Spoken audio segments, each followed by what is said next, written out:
The National Police Service Commission of Kenya is an independent government commission established under the Constitution of Kenya to ensure smooth functioning of the National Police Service of Kenya.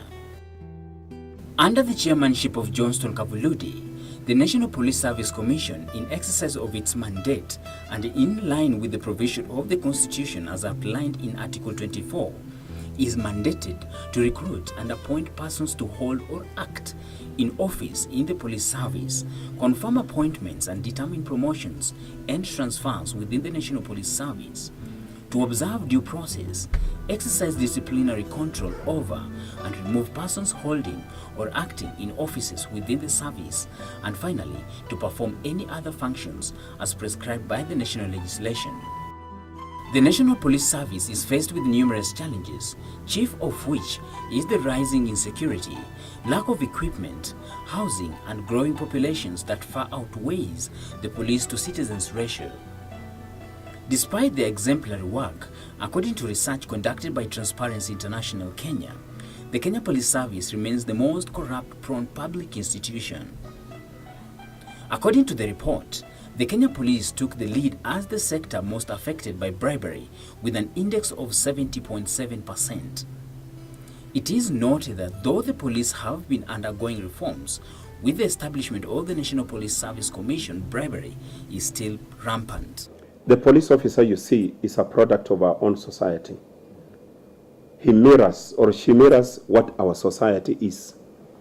And generally, it's because the police officer is born and bred and goes to school in this society, trains to become a police officer within the institutions of government where other people who do other jobs or are professionals are also brought up. Corruption is a cancer in our society. Corruption is undesirable. Corruption has eaten most facets of life in this society where Kenya is placed. And I want to say that it's high time we as a nation slaughtered this dragon that is called corruption. And it cannot be left to the National Police Service Commission, because by doing so we are saying corruption is only existent in the police service. It's not. It's existing in the entire fabric of our Kenyan society. And how do we slay the dragon in the police service? We are focusing on developing a sense of professionalism in members of the National Police Service. First of all, we must accept that policing is not just another job. It's a profession, and a profession with a difference. It's a profession with a difference because it has a lot to do with the provision of service in the same manner as you will see a priest. I always call it a calling. If you do not have deep at heart the wish to serve the public with the honesty, with the distinction, and so that posterity will judge you fairly, you are in the wrong profession. Some of the best people you can find in this country are police officers. We have good police officers, and we have got terrible police officers. Let's not focus on the terrible police officers. Let's focus on the man or woman who took policing as a calling and is doing his job right, and use that person as a good example that should be emulated not just by other police officers, but by other public officers in order that we can deliver well. The Commission is committed to that.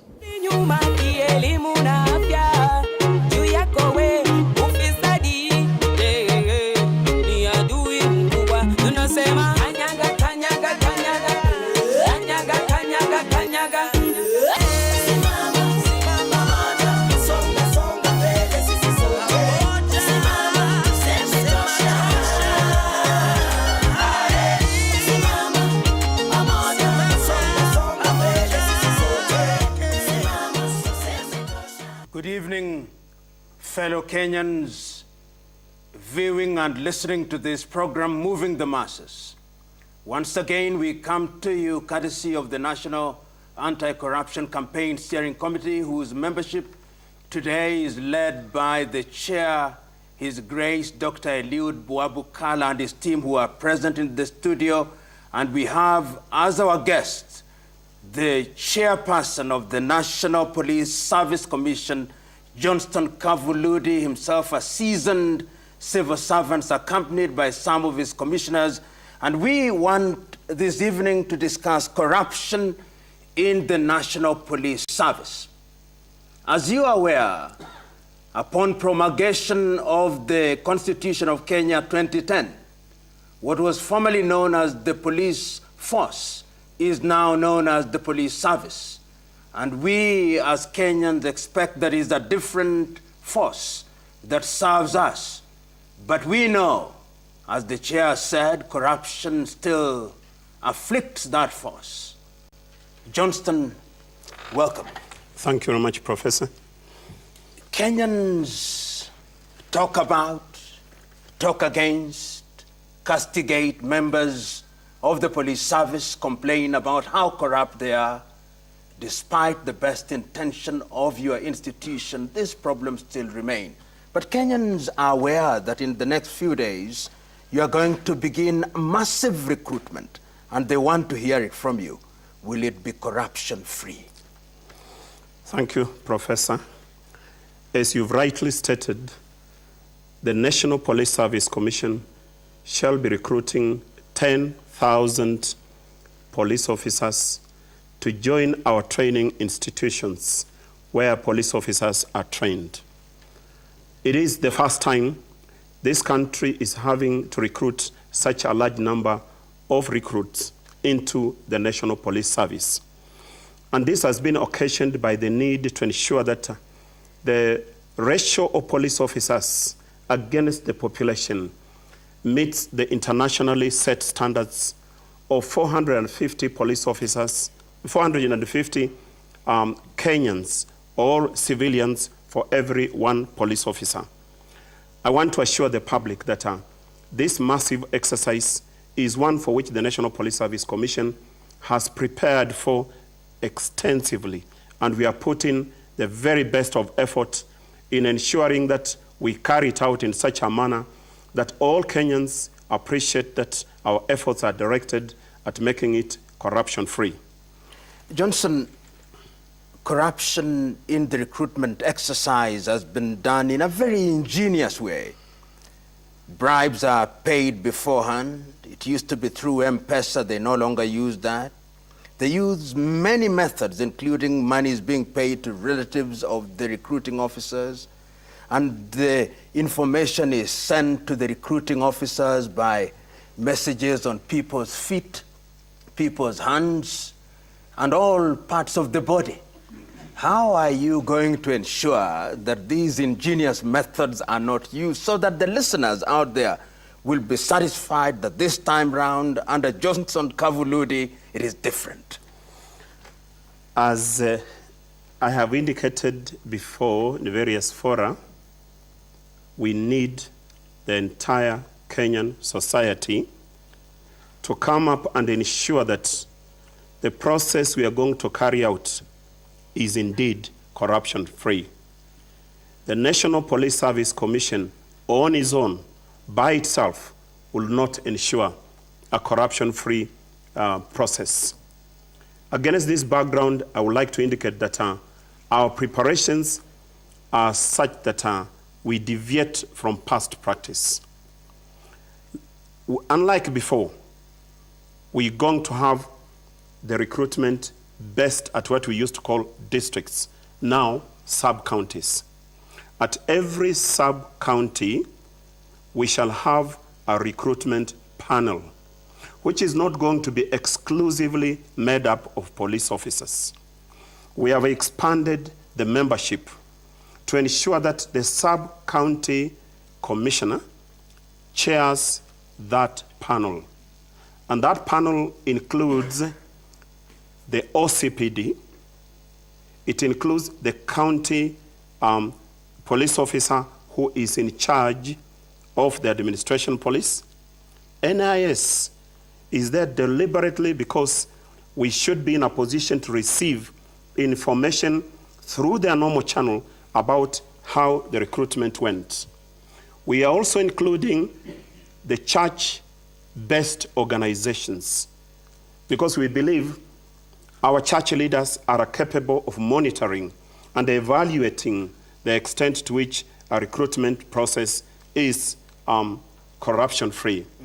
We'll have civil society organizations represented, especially those that are based at the local level, at the sub-county level. Then we have the police working group. The media has been invited to be an observer during the recruitment exercise. As such, we are saying that any Kenyan desiring to go for recruitment need not have seen any of the police officers or any of the officials in advance in order to be recruited into the service. In fact, to do so will be a clear disqualification, because at the end of the day, it is not about what will be done in secrets. It is about what will be seen to be happening when everybody is seeing it in broad daylight. In the perception. And I hope when you talk about church, you are giving our Muslim brothers the comfort that they too will be represented. And you're also giving our Hindu brothers the comfort that they will be represented, or that they have agreed that they will share it in a manner that is acceptable. I hear you to be saying that silently. Thank you. I'm so glad that you have amplified it. You see, at each sub-county level, there are religious organizations that abound. If they are Hindus, if they are Muslim, if they are Christian, faith of various denominations, they all have to sit down and pick their representatives to be part of the recruiting panels. So as such, every movement that is carried out is under very strict watch. Unless those people sit down somewhere and conspire that we are going to do certain things underhand, it's going to be very Johnston, open. we hear you, and that is very reassuring, I hope, to the viewers and listeners. But there is also a tendency in this Kenya, in this country, for the big men and women in this country to be given a list. You are told you have 10 people, you have this, and therefore everybody has his own people from his own village, the cabinet ministers, the secretaries, and everybody. Is that going to happen under your watch? Under the watch of the National Police Service Commission, that is a practice of the past. I want to tell you, and I want to tell the public, that already senior people in government, senior people in the private sector have begun making calls to us and paying visits to our offices. We've been very clear. Let any young person desiring to join the police service go to their sub-county. We have no places that have been reserved for any cabinet secretary, for any principal secretary, for any other commander in the services or any realm of life, including business. We will be ensuring that unlike before, what we call the docket numbers that usually go with recruiting officers are retained not at the police service, but at the National Police Service Commission, with the officers whose responsibility it is to ensure that those numbers are only given out upon certification by the commission that these persons passed the interview. So it is not enough for a person to be selected on the ground. There are people who should be able to come up and say, in this recruitment station, there were a lot of irregularities, list the irregularities, and give the opportunity for the commission to evaluate and determine if the complaint that has been raised is genuine. And if it is genuine, the commission will undertake the process of repeating that exercise at that center or any other centers where it is reported. It is only when all these complaints have been settled that we shall authorize that the docket numbers, that essentially is a document that is given to a candidate that has succeeded, will be given out for that candidate to go. So until that happens, anybody who has been selected, the selection remains preliminary. We hear you on that, but there is, this is a country where what we call the national face, the ethnic complexion. So you have chosen the sub-counties as the focal points. I'm quite certain Kenyans would want to know, out of these 10,000 odd young Kenyans who will be selected, how many are you selecting per county to ensure that the national face is represented? I want to make it clear that the reason in going to the county was so that we give an opportunity to every county, to every sub-county to participate in the process of selection. So that at that level, the population of that county will determine how many places will go to members of that county that qualify. So it is on a population pro rata basis. For example, if one goes to a county that has got 3 ethnic groups making up the composition of that county, and if that county's population is such that they are entitled to 12 positions in the National Police Service, we will go by the population of each one of those groups. And we already have done it. We have a table which we have worked out that indicates to what extent we will have the composition showing equitable distribution. An example of it is what I'm holding here in this kind of table. I know it may not be seen by everybody. But you can speak to it. If I speak to it, I'll give you an example of Mombasa County. Mombasa County brings out a center which is Vita Grounds. And in Vita, the following are prominent. We have the Digo, the Giriama, the Chonyi, the Kauma, the Bajuni, the Jibamna, the Ruma, Ribe, there is the Luo, there is the Kamba, Kikuyu, Nubi, Taita, Luo. They have all been captured. Their population in that county, in this particular sub-county, is known. And we have been able to indicate how many males, how many females, and the total that will be recruited. And we have even indicated the docket numbers that will go to the males, docket number this to number that. The females, docket number this to number that. And as I indicated, the docket will come from the National Police Service Commission. The recruitment on the ground for those who shall be observing will ensure that they are going by this. Have we had 2 male Digos recruited, as it is shown in this table? Have we had 2 female Digos recruited, giving a total number of 4, and so on and so forth? That I think is very clear, Johnston. On paper, it looks very good. It looks very good, and I hope that Kenyans who are watching, who are listening, that the textbook position will find itself on the ground. But yet there is another problem after you have recruited these good young Kenyans. The training. There is a sense in which people still think that the training, despite minor changes, is still fundamentally very colonial, is still a force, it is not a service, and that when you go to the training, there is also corruption there in terms of assignment to different parts of the country. And Kenyans are worried that if your force is corrupt, then you are in trouble. And just yesterday, you know, we had this problem at the border where a police officer is captured receiving 100,000, and they are foreigners, and these are the individuals who perhaps perpetrate terrorism. How do you convince Kenyans that this time round it is not garbage in, garbage out? Thank you, Professor. I want to give this assurance to Kenyans. The police service, being part of society, is expected to change in conformity with the changes that are taking place in society. And in this regard, the Commission, liaising with the National Police Service, because they are the people that actually do the training, has embarked on the process of revising the curriculum for training to ensure that from the force we have elements that are brought out clearly that emphasize on the aspects of service delivery rather than coercion by police officers as they carry out whatever they have been carrying out in the past. So clearly the professional training is changing, and very soon, before the new lot goes for training, we shall be having a new curriculum in place. That is intended to ensure that the subjects may be the same.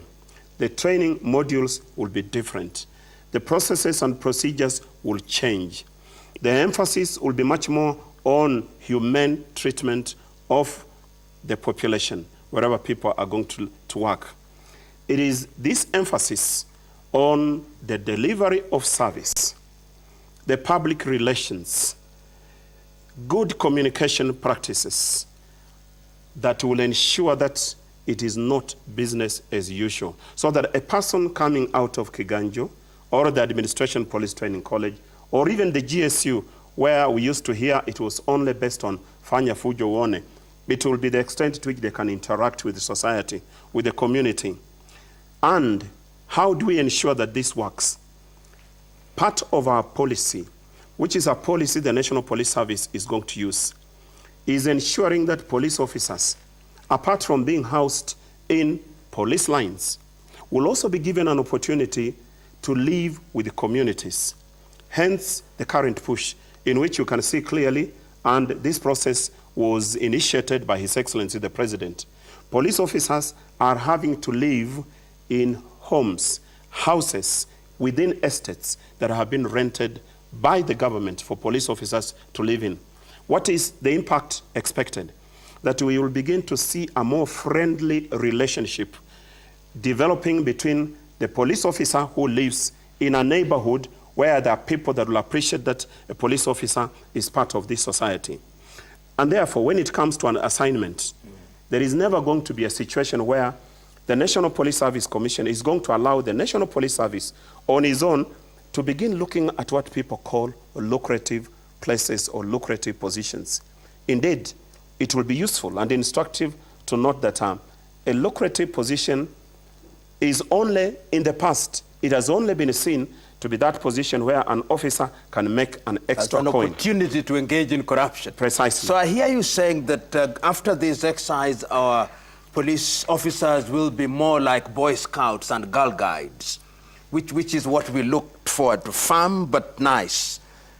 Yes, in a sense, but not like Girl Guides and the Boy Scouts, yeah. Because they also have to ensure the enforcement of law and that order prevails. The Boy Scout only gently guides.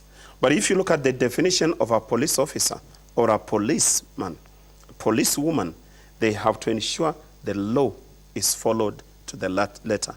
They have to ensure protection of life and property. They have to ensure that there is proper behavior. They should ensure that thieves and other criminals have been apprehended. Hardly can a Boy Scout do this. So it is just that they should do it in such a manner as to recognize that they're dealing with a fellow human being. There is another thing that perhaps you want to think about before we'll go to the break in a short while. We now have the Inspector General who is in charge of the day-to-day command of the service. We have your commission which deals with matters of policy and recruitment as is enshrined in the law. Then we have the oversight. And we have seen in the public, there was a lot of shadow boxing between your institution and that of the Inspector General, including proposed amendments to take away some of your current mandate. The question is, do you sometimes hold the view as a commission that this undermines your ability to deal with issues of corruption? I'm glad you have asked that question. And this gives us an opportunity to explain to the public that indeed a lot of what you have seen has been amplified by the media. The National Police Service Commission is a very unique institution. It has been tailored in such a manner that the majority of members of that commission are police officers. There is the Inspector General, the two Deputy Inspectors General, who by dint of the offices they hold are members of the commission. In addition, we have one retired senior police officer who is a member to represent the interests of police officers as seen from the outside, but having worked from the inside of the police service. That person is even with us here, Commissioner Mary Owor. She was a senior police officer, even ending up commanding the CID training school. We have another senior retired police officer Commissioner Shadrach Muyu. Dr. Muyu was, at one time prior to his retirement, the commandant of the Administration Police College. Those are 5 police officers, against 4 other officers who essentially are a civilian by their background. That includes the chairperson, 1 person who is qualified to be a judge of a superior court, and the 2 other persons who have served with the distinction in the public service. Our decisions as a commission are done in a collegiate manner. And at the end of it all, it is the Inspector General who is given the responsibility to disseminate information. For example, who has been appointed to this position, who has been promoted, who is being disciplined. This is in line with, or in keeping with the international best practices. The Public Service Commission, for example, from whom we have borrowed the leaf, will promote an officer, and such information is passed on to a permanent secretary who is not only the accounting officer, but also the authorized officer. In our case, our authorized officer is the Inspector General. However, Johnson, you hold that thought.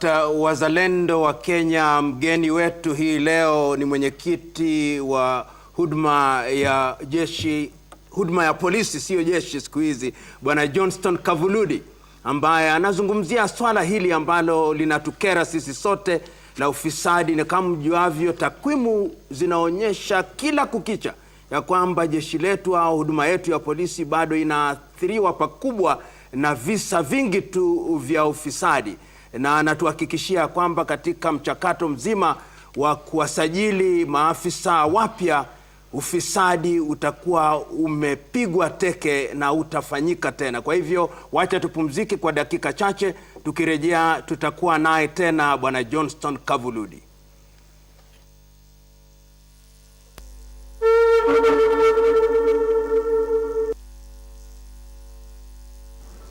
Je, umewahi jiuliza ikiwa hakungekuwa na ufisadi nchini, tungekuwa na manufaa gani? Hebu nikupe taswira kamili. Kila mwaka nchi yetu hupoteza karibu bilioni 400 kutokana na ufisadi. Je, waelewa bilioni 400 ni pesa ngapi? Inamaanisha 4, 0, 0 na nyingine na nyingine tena nyingine hadi jumla ya 11. Ikiwa pesa hizo zingetumika kujenga barabara, tungekuwa na uwezo wa kujenga barabara 14 za kiwango cha Thika Road kote nchini. Na kama zingetumika kujenga hospitali sawa na Mama Lucy Hospital, tungejenga hospitali 700, kumaanisha kila kaunti ingekuwa na hospitali 14. Na kama hizi pesa zingetumika kuwajengea nyumba wasiokuwa na makao, tungejenga nyumba za vyumba vya kulala 3 kuwapa makao familia 1200. Usalama ungeimarishwa kwa kuwaajiri askari kutokana na hizi pesa. Pesa hizi zaweza kununua unga wa sima pakiti bilioni 3.5 ambazo zina uwezo wa kuwalisha watu wote nchini kwa miezi 6. Tungeweza kununua ng'ombe milioni 3 wa maziwa na milioni 8 wa kuchinjwa kwa nyama, na kuku milioni 800 kumpa kila mtu kuku 20 nchini. Hebu fikiria, si ni ushenzi kuwa na ufahamu huu kisha kuendelea na ufisadi? Kupigana na ufisadi, jukumu langu. Kupigana na ufisadi ni ungwana. Ujumbe huu umeletwa kwako kwa hisani ya The National Anti-Corruption Steering Committee ikishirikiana na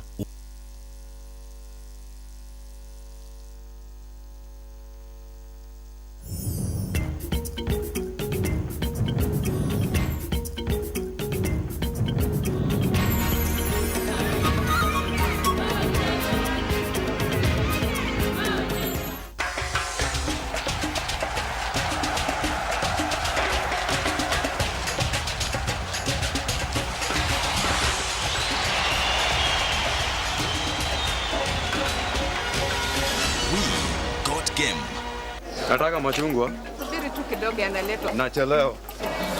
Nini wewe? Machungwa yako wapi? Enda ukalete machungwa, customer anachelewa. Madhe, Kuna vile tumabega tunaniuma kiasi.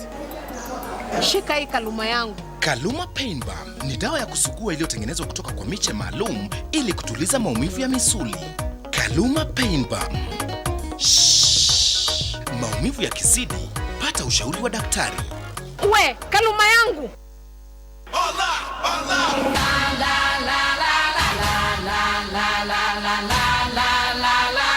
Expert Moment brought to you by Duracoat.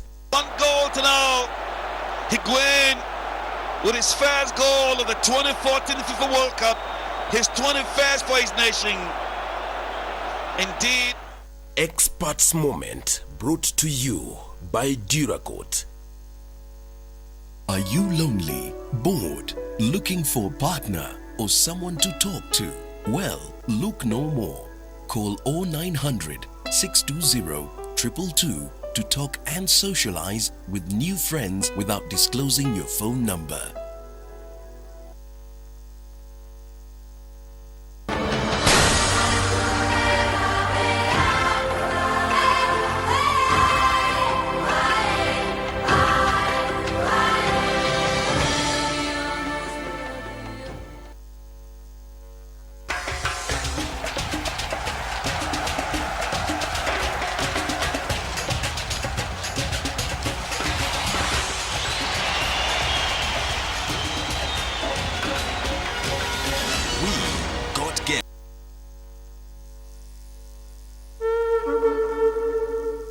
Maliza this pressing issue, bwana. My boss says kitu yako iko as agreed. How come I never get one of these? Nyinyi vijana wa siku hizi, cutting corners will run you into trouble. Yahoo! This is our day, boss. Leo tumeangukia. Do not give a thought to this, Mshenzi. This is against the rule of law. You cannot triple the cost. Kitu gani? Boss, did you ask for the money? Did you? Look at it this way. You have to pay school fees, mortgage, chama, the holiday you've been promising your family. Think about it. How different will you be from that immigration officer who allows illegal immigrants in our country? Some Al-Shabaabs, they end up killing innocent of civilians in terror attacks. Or that cop who looks the other way on our roads leading to accidents. But this is different. It's not like that. This is different. Oh, sorry. Now you are talking. Wachana wewe unajifanya mgwana. You are not like those corrupt border people or the traffic police officers. This is you and 10 million. Corruption won't pay in the long run. Thinking about those people you'll save is having human dignity. Thinking about our country is being patriotic. Boss, think about it. Do you really want to let this golden opportunity pass? This is about your values. Do the Ungwana thing. And lose 10 million. Boss, that will be stupid. Rise up to your true human spirit. Do the right thing. Just think about it. Isn't engaging in acts of corruption ushenzi? Fighting corruption, my responsibility. Fighting corruption is uungwana. This message has been brought to you courtesy of the National Anti-Corruption Campaign Steering Committee in partnership with the Ungwana Institute. Welcome again to Moving the Masses. Our guest is Johnston Kavuludi, the Chairman, National Police Service Commission. Moving the Masses is under the auspices of the National Anti-Corruption Campaign Steering Committee, and our subject is corruption and the National Police Service.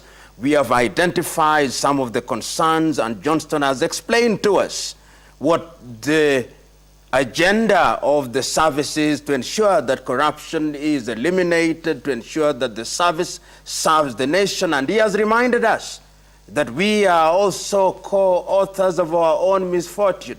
If we are devils, we should not expect angels, and therefore we must participate in the fight against corruption. We have a sample representative of Kenyans in this assembly. This is the time when you may pose questions or make short comments for Johnston's attention and for the attention of Kenyans. Let us hear the gentleman in green and a lady at the back. The lady in red. Asante. Jitambulishe. Bwana Chairman. Na ukisimama itakuwa ni vizuri mno. Asante sana. Asante Bwana Chairman PLO kwa kunipatia nafasi hii kwa kujumuika hapa mambo ya corruption. Kwa majina naitwa Ouma Osera, Mathare constituency Huruma Kiamaiko. Swali la kwanza ningependa kuuliza Mr. Chairman ya kwamba kumekuwa na shida wakati selection ishafanyika ya kwamba Wakenya wanaenda training, wakati wanaingia kwa camp ile yao ya kufanywa mazoezi, unapata wewe umechukuliwa hapa kwa ground, ukifika huko unapata jina lako haiko. Tena unabaki haupatikani, unaambiwa rudi nyumbani. Nyingine ni kwamba juzi hapa kumekuwa na wrangles kati ya commissioner hapa na inspector general. Hatujui nani yako supposed kupeana transfer na nani yako supposed kupeana transfer. Kwa hivyo hapo pia tungependa kujua. Nikimalizia kwamba ni nimesikia akisema kabisa ya kwamba makanisa watahusishwa round hii kwa kufanya recruitment. Hizi makanisa zetu na round hii ni M-Pesa churches. Ni jukumu gani itafanyika ya kwamba hatutakuweko na wale mabishop ama mapasta wale wa mabonga point katika hii recruitment, kwa sababu hata saa hizi already kuna wale ukienda katika grassroots huko chini mashinani kuna wale watu washaanza kuweka 1,300 1,200 kwamba mtoto wake aweze kwenda katika polisi. Umeeleweka. Swali lingine kule kwa mwanadada yule mzalendo. Tafadhali jitambulishe. Na ukisimama itakuwa ni vema. My name is Patricia from Kenya Methodist University, and I have a question to you, Mr. Kavuludi. Hold the mic. It's on. Just hold it close to your mouth so that we can hear you. Yes, I have a question to you, Mr. Kavuludi. And my question, I actually have two. We normally hear that there is a medical test that a recruit must go through to be able to join the police. Now, most of us, we do not know that medication which we should go through for us to be able to fit there. For example, you might hear somebody may not get there if he or she has a problem with the eyesight, of which it is not one's What is will. the question? Now my question is, that medication which we should go through. The medical test. Yeah. Yeah, we hear you. I'm done. Thank you. So, Johnston, you've heard the questions, and I want you to take this opportunity because part of the problem that we had with the police service, all of us know, some police officers live under subhuman conditions. We take them to danger spots. They didn't have insurance policies. In other words, this society has treated our police officers very badly. This is therefore one of the reasons why they must get the extra shilling. In answering those questions, could you kindly also address to the listeners and the viewers those concerns? Thank you very much, Professor. And I want to thank the two people that asked those very pertinent questions. Kwanza ni Bwana Ouma Osere ambaye ameuliza kuhusu wale ambao wanafika katika college na wanapata kwamba majina yao hayapo.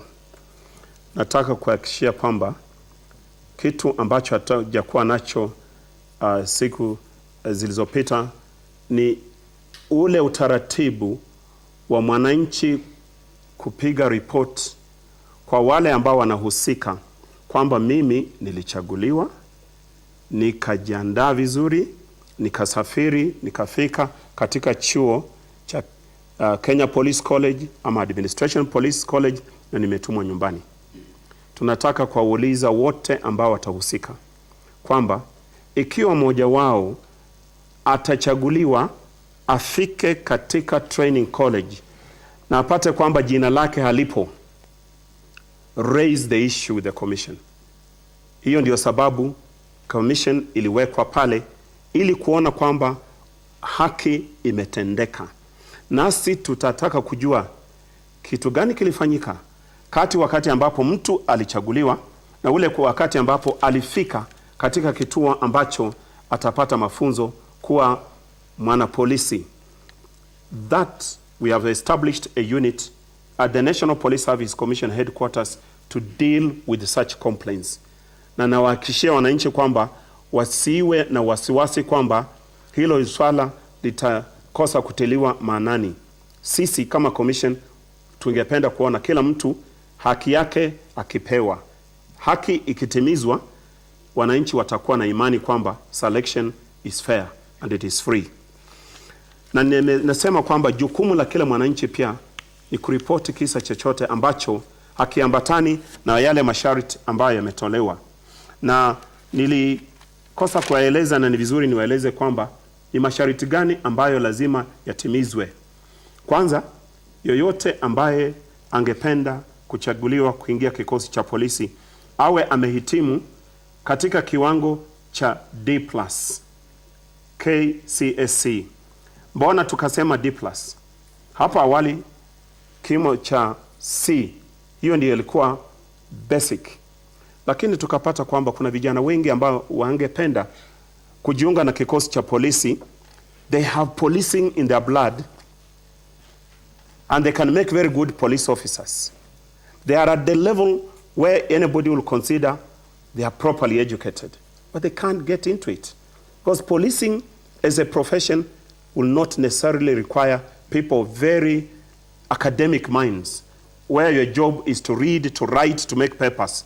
But it's to ensure you are preventing crime, that people are seeing you as a law enforcer. Kwa hivyo tukasema tuongeze kwa kurudi chini zaidi, mtu ambaye amepata grade ya D+ ni mtu ambaye ameelimika vizuri. So we are becoming more inclusive so that Kenyans who have policing in their blood and can go beyond that. And indeed, some of the best police officers we have in our country today are of KCP. And they have risen the ranks. And they are very astute police officers. We want to give a chance to those Kenyans to do so as well. So one also needs to be a Kenyan. Awe mtu ambaye ana afya nzuri. And this will help to answer the question the lady has asked. Being of good health is determined by the doctor. And it includes very simple things that they need to look into. For example, is your eyesight good? Because a police officer who has got a bad eyesight cannot aim a gun. Where will he or she be shooting if she can't see properly? A police officer who is 3 feet tall can hardly carry the gun which is 4 feet high. How will you be able to use such a gun? So you must have the physical frame to be able to do that. A police officer ambaye ni mdhaifu zaidi hawezi akakimbia akimfuata mwizi ili amshike. It will be difficult for that to happen. A police officer who, for example, is diabetic from the start, surely, what are we saying? We will spend more time in treating that police officer. Those are the kind of common, ailments that will ensure that one does not see a person getting into the police service only for a short while after to say, give me softer duties. Because a police officer is not expected to be soft. Yes, there are police officers who will work in the background, but they must be able to carry a gun and go to the battleground should the need arise. But that calls into question, your standard issue gun is too large. There are smaller guns which you can use. Yeah, on a light note. The standard gun is too light, but that is now our gun. We must accept that is our gun and we are progressing. But there will be even heavier guns, which they may be expected to handle. Mtu lazima awe pia amepata recommendation. And I see we have our clergy here. The clergy don't normally lie. Kutueleza kwamba this young man or this young woman is of very good moral and social character.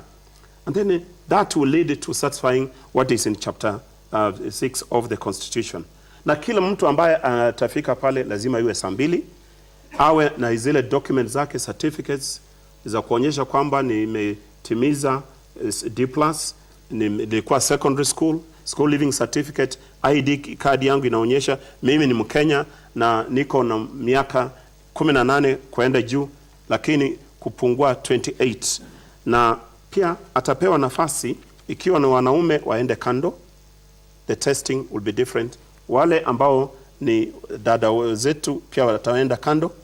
The standards applied will be uniform to all females, and those for males will also be uniform, and that is the fairness that we like to look at. Kwa hivyo, Bwana Uma, nasema hivi kwamba mambo kuhusu yule ambaye hatapewa nafasi yake, find the easiest route ufikie commission. Na wale ambao ulisema ni, there are all sorts of churches. Kenya is a very democratic country. And we should accept that everybody has the opportunity to demonstrate their religious faith. Even if they are the M-Pesa ones, they are exercising a constitutional right. The ones who are more rigid, they're exercising a constitutional right. The ones who are called the mainstream churches have the opportunity to participate. The question will be, who represents them? We leave that to those who will be at the sub-county level. We don't know which churches are there. And I'm sure if there are 10 churches, there is also the Muslim community which is represented. We have got the Sikh or Hindu community. Wataketi chini waseme kwamba viongozi wetu ambao watatuwakilisha ni fulani na fulani na fulani. Hata awe yule wa M-Pesa, there will be common standards ambazo as you continue, Johnston, because time is also not on our side. You've talked about something that used to happen, community policing. Yes. And you talked about what has been initiated, that the police will live within the community, which is a good thing. I think in Scandinavia and other countries that happens quite often. But remember, what one wants to hear from you is that your service is working on the police culture, and that during your watch, before you leave office, one can begin to see that the police service, the police force, does not top the category of organizations that are corrupt. Are you yourself satisfied? So that if you are talking to somebody in Kisii, in Turkana, in Mpeketoni, in Lamu now, they can be satisfied that something is happening on the ground? I want to give this assurance. Change is not a one-day affair. It takes time. It involves more players than just one. The National Police Service Commission has been given the privilege to lead other Kenyans in changing the face and the practices within the police service. Our number one appeal is the public to embrace the changes that we are bringing on board. What changes are we bringing on board? Before we change the police officer to realize that corruption is one of those things that have become part of the past, we will need to make the police officer feel that they are wanted. The government finds them useful. The community would like to see them as respectable individuals. So what is the first thing? Is to ensure that the decent work agenda is brought to apply to police officers as much as it applies to other public servants or anybody else in the Republic of Kenya. What is the decent work agenda? Decent work implies that a person is given employment that pays well for somebody to live within the income that they have. That they have been given the opportunity to participate in professional organizations that talk about their welfare. That they have got social security protection. What is the social security protection mechanism that we are putting in place? Housing is number one. And I've talked about that one. And it has been demonstrated by what the government is doing currently. What is the other measure? They need to be insured so that a police officer is made to understand and indeed is confident that I'm covered. Should I be injured while on duty? Should I die while on duty? My family will not remain in distress. That has already been put in place.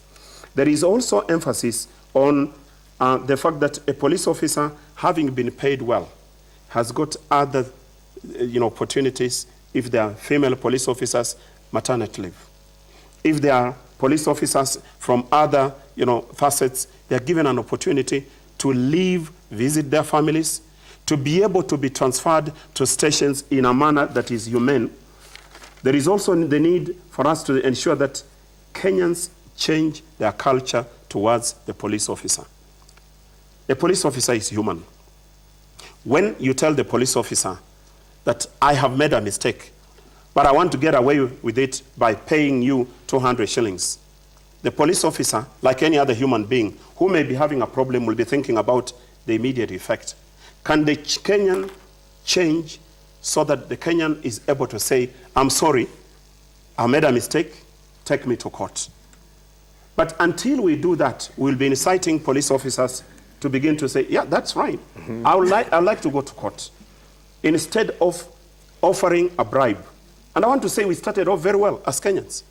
In 2003, corruption was gripped to the extent that a police officer even found it difficult to exercise that which was considered corrupt.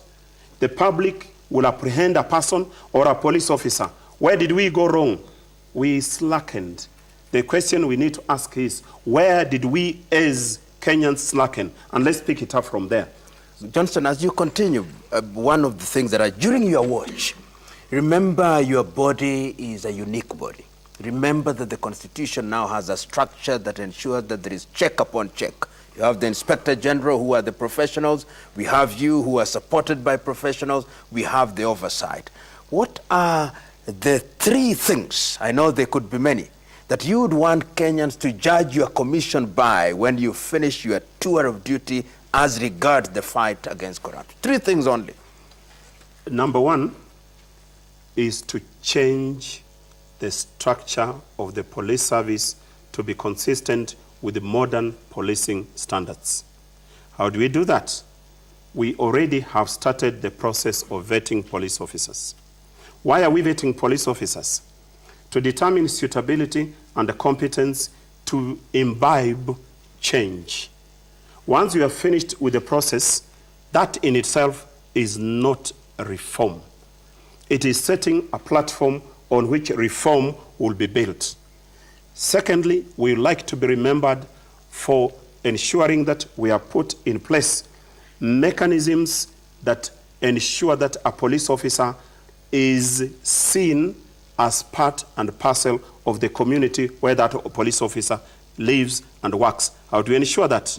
That police officers are working with communities, and that we give an opportunity to the public to be involved in the process of determining who becomes a police officer. That we are already doing. It didn't happen earlier. And the third thing is to ensure that at the end of our term, it is very clear that there is fairness being exercised. Being exercised by the management structures that will be put in place for police officers, so that a police officer is able to understand, I have a career path and a development that I should go by. As we speak now, police officers don't have a scheme of service.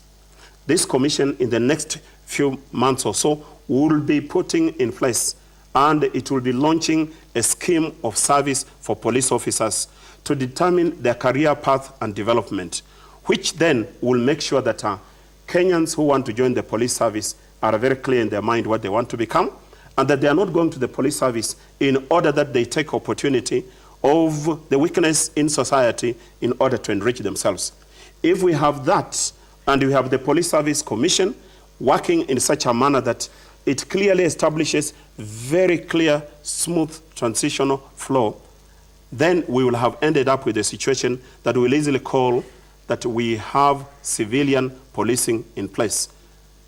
Before that, we simply have a military type of policing, which is undesirable. I think that is very clear. We'll judge you by that after a few years. Now, to Kenyans, because Kenyans, we are in this mold. We are always complaining. It's as if we are angels ourselves. What are the three things that you want us to do in order to ensure that we help your service fight corruption? There could be many. In fact, the problem lies with the Kenyans. I have said at the beginning that the police are a product of society. The police culture cannot be alienated from society. Our society has got members that want to take a shortcut. Number one, can Kenyans live by the rule of law, respect the laws of this country in such a manner that we are not looking for shortcuts? Number two, we will ask Kenyans to stand up and say no to any corrupt tendencies that have been observed, whether it is on the road or in the manner in which cases are investigated, or anything else that goes towards good social order and public protection. The Kenyan should be on the forefront of saying, no, we have refused, this is not going to happen. And the third thing is for Kenyans to appreciate a police officer as a human being, not a person who has come from utopia, and not a person who should be seen as being lesser than everybody else in society. If Kenyans look at that, we'll end up with a police service that we'll all admire. Now to the Kenyan politician, because the Kenyan politician is a big problem. He's the one who encourages ethnicity. He's the one who writes you notes to employ people. The Kenyan civil servant, what are the three things you would want them to stop doing so that we have a corruption-free society? I know they'll say you are a civil servant, but remember you are Kenyan who wants to do good. Tell them, these politicians. Now that I have this forum, I'll want to say it as a Kenyan, and I'll not want to say it as the chairperson of the National Police Service Commission. You know, it has got consequences. But I want to say that without fearing, politicians are the leaders every Kenyan looks up to. If I went to a village and a politician stands up and delivers a message and I deliver a different message, they'll take their message because they have elected them. They represent them. A few days ago, I attended a function where one politician stood up and said, Kavuludi, you come from this community. Can you bring a huge lorry here and pack the lorry full of the members of this community and take them to Kiganjo?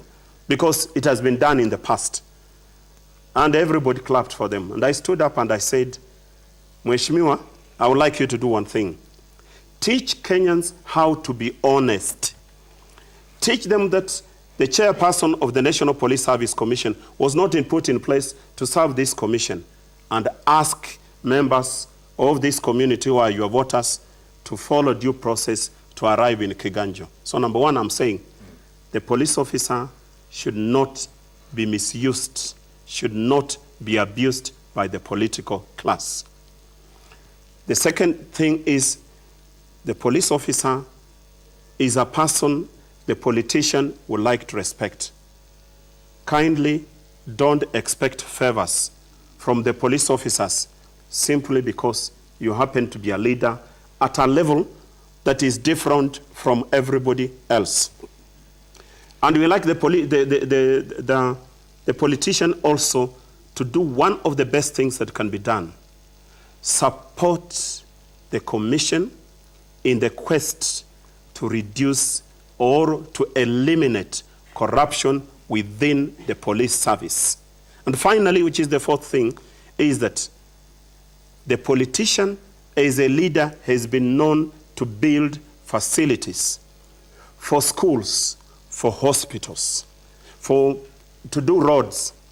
Why is our politician not thinking broadly about the state of police officers? I want to see a politician who puts up a police station, a police post, and comes to the commission, comes to the inspector general and says, can you give me your men? I have done this bit of it. That is a lot of great support that should go towards the National Police Service. Thank you very much, Johnston. You've spoken, Johnston Kavuludi has spoken to you Kenyans. You are responsible. He has spoken to you politicians who are in the habit of asking people to do the impossible, even when you know it is not right. He has spoken to all of us. The message and the function is we will judge him after 5 years and his commission. But remember, mtego wa panya uingia waliomo na wasiokuwemo.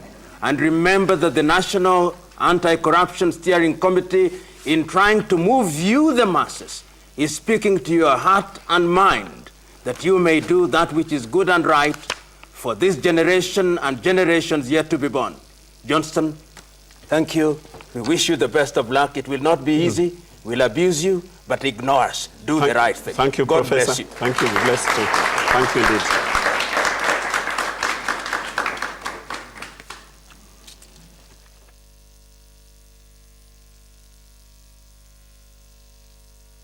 My